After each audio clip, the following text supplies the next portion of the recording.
जय हिंद साथियों आज हम अपने नेक्स्ट मॉडल प्रैक्टिस सेट को आगे बढ़ाएंगे, जिसमें आज हम लोग एवरेज के बहुत ही इम्पोर्टेंट क्वेश्चन को डिस्कस करेंगे। तो साथियों, क्वेश्चन है 8 क्रमागत विषम संख्याओं का औसत 28 है। सबसे छोटी और सबसे बड़ी संख्या का योग कितना होगा। दोस्तों, एवरेज का क्वेश्चन है 8 क्रमागत विषम संख्याओं का औसत 28 दिया है। दोस्तों, क्रमागत संख्या है जिसमें इसका औसत 28 है। विषम संख्या 28 के बाद दोस्तों 4 इधर संख्याएं ले लेंगे और 4 इसके पहले की। 28 के बाद विषम संख्या होती है 29, 29 के बाद 31 होती है, 31 के बाद 33 होती है, 33 के बाद 35 विषम संख्या होती है और 4 इसके पहले की संख्या ले लेंगे। यहाँ हो जाएगा आपका 27 हो जाएगा, उसके बाद 25 हो जाएगा, उसके बाद 23 हो जाएगा, उसके बाद 21 हो जाएगा। पूछा है दोस्तों सबसे छोटी और सबसे बड़ी संख्या का योग कितना होगा। सबसे छोटी 21 है और सबसे बड़ी 35। तो 35 और प्लस 21 ये हो जाएगा दोस्तों, ये 6 हो जाएगा, 5 1 6 और 3 2 5 अर्थात 56 हो जाएगा। साथियों, अगला क्वेश्चन है 6 क्रमागत सम संख्याओं का औसत 35 है।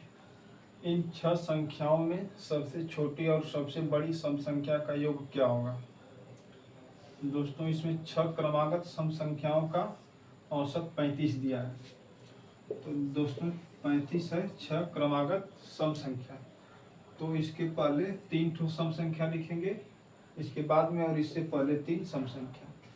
तो 35 के बाद हो जाएगा दोस्तों 36 हो जाएगा, उसके बाद 38 हो जाएगा, उसके बाद 40, 3 इधर सम संख्या और 3 इससे पहले सम संख्या। यहाँ हो जाएगा 34 हो जाएगा, उसके पहले 32 और उसके पहले 30।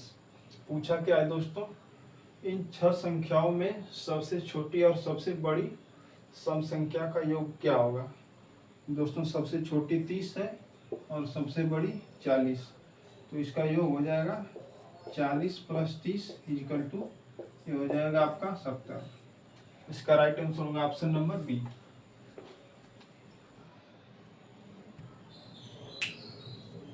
दोस्तों, अगला क्वेश्चन है बहुत इंपॉर्टेंट क्वेश्चन, सम संख्या से पूछा गया है।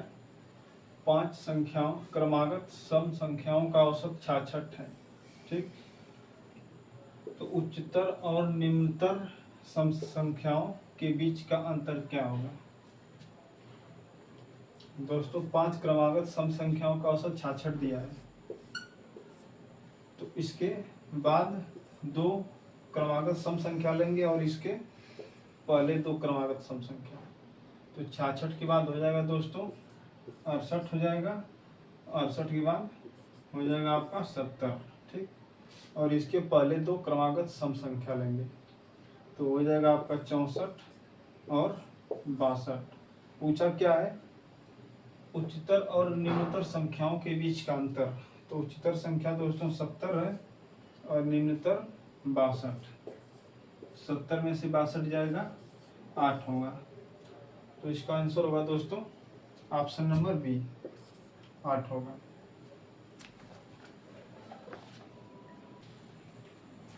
साथियों, अगला क्वेश्चन है 5 लोगों का औसत वजन 3 kg कम हो जाता है जब 150 kg वाले एक व्यक्ति को दूसरे व्यक्ति से बदल दिया जाता है। नए व्यक्ति का वजन क्या होगा। दोस्तों, 5 लोगों का औसत वजन 3 kg कम हो जाता है जब 150 kg वाले एक व्यक्ति को दूसरे व्यक्ति से बदल दिया जाता है। दोस्तों, वजन कितना है 150 kg, कितना कम हुआ है, 5 लोगों का औसत वजन 3 kg कम हुआ है।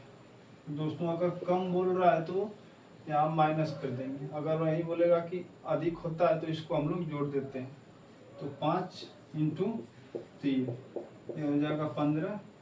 तो दोस्तों 150 में से 15 घटेगा 135 हो जाएगा। ये इसका राइट आंसर होगा दोस्तों, ऑप्शन नंबर सी होगा। साथियों आज का लास्ट क्वेश्चन है। 3 लोगों के औसत वजन में 4 केजी की वृद्धि होती है जब उनमें से एक व्यक्ति जिसका वजन 100 केजी है को दूसरे व्यक्ति द्वारा प्रतिस्थापित किया जाता है तो नए व्यक्ति का वजन पूछा है। दोस्तों यहाँ वृद्धि होती है तो इसको हम लोग इसमें जोड़ देंगे। तो इसका वजन कितना है, 100 केजी है, ठीक। 3 लोगों के औसत वजन में 4 केजी की वृद्धि होती है तो 4 × 3 करेंगे 12 होगा। अगर वृद्धि होती है दोस्तों तो इसमें हम लोग 12 जोड़ देंगे तो हो जाएगा दोस्तों 112। इसका राइट आंसर होगा ऑप्शन नंबर बी।